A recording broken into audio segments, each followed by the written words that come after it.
This week I got an opportunity to watch You. I know it's a very creepy thing to watch You, no pun intended, but let's talk about it. I do have to say that given that it was the first season, I could expect it to be a pretty well made season, as first seasons are usually quite well made. One of the key reasons being the narration. That might have been the best part of this season. The way, the narration done by the main character, Joe Goldberg, was done. It had to, do with the timing, which was perfect for the most part. That really made that, narration engaging to listen to. Now, speaking of the main character, Joe Goldberg, let's talk about him a little bit.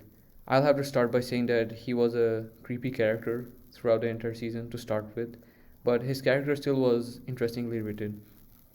So, if I remember correctly, he was raised by the bookkeeper, Mr. Mooney, and he was taught the value of books by him, and he would also get locked in that book chamber as a punishment every time he wanted him to learn an important lesson for life.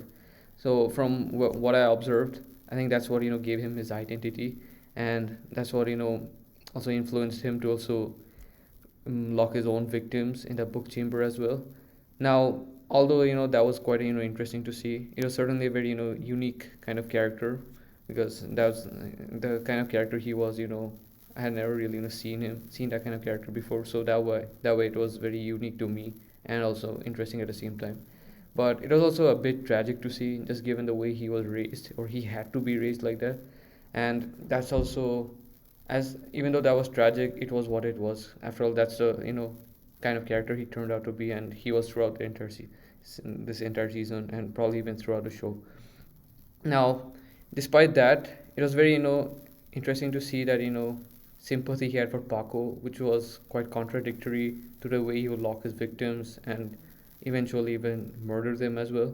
So the contradiction, of how he had sympathy for that little kid Paco, given what he was going through, and the way he would lock his victims and eventually murder them, was an interesting contradiction in my opinion.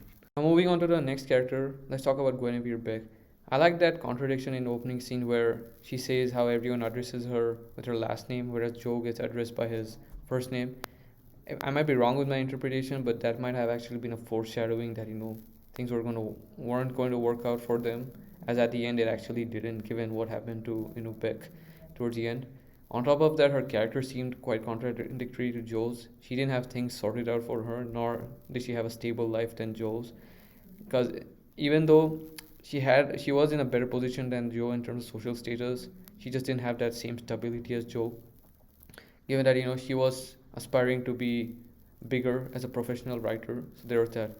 I think even her friend circle was a bit problematic as well. For example, Peach, she certainly seemed to be a problem for her, and more about her towards the end, or more about her later, because she certainly seemed a bit off to me, which is why I have to talk about her after this.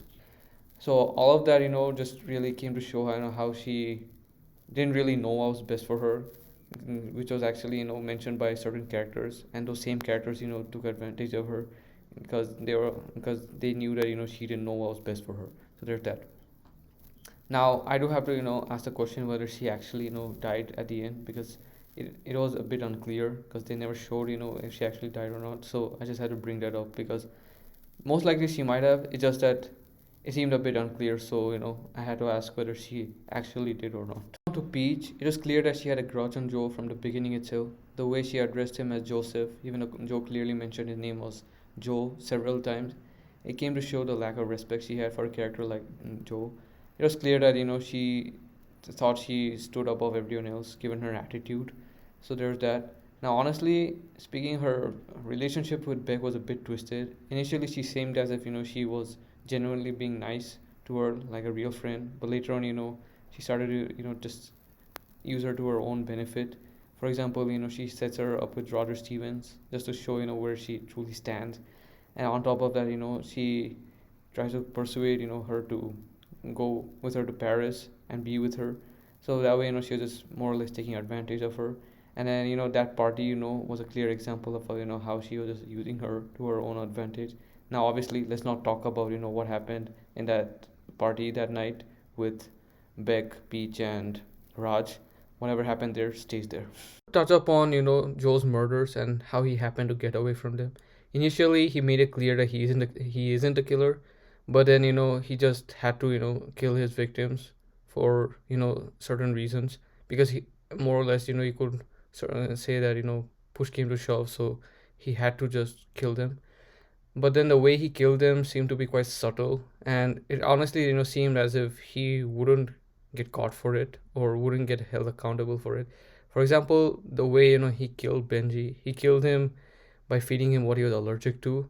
That way, like he could probably say that he did not know that he was allergic to whatever he gave him, and that way he might actually not be held accountable for Benji's murder and might actually get away with it. But we just don't know that yet. I guess we'll have to find out in future seasons. So there's that. Now, finally, I wanted to touch upon Candace's character.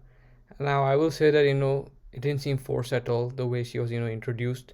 In fact, it was quite natural, and from there started to gradually build on. So that was good to see. Now, I will also say that Joe's relationship with Candace was clearly reflecting on his relationship with Beck. It was clear that the kind of experience he had with Candace was clearly shaping his character throughout that relationship he was having with Beck, and that way he would behave with Beck the way he did because of that experience he had with Candace. So he just basically didn't want Beck to turn out the same way as Candace did and have to deal with her the same way he had to deal with Candace. So that seemed pretty clear. Now I do have to just briefly touch upon Elijah, who was with Candace while Joe was in a relationship with her. So I just remember like that scene where he was sitting on a cliff. I honestly was very scared for him because right when Joe seemed as if he had accepted his apology, that's when pushed him off the edge. And I remember like throughout the scene I was just like, get off that cliff, Elijah. And at least in my mind that's how I was like, so I just had to just briefly bring him up like that. But now coming back to Candace.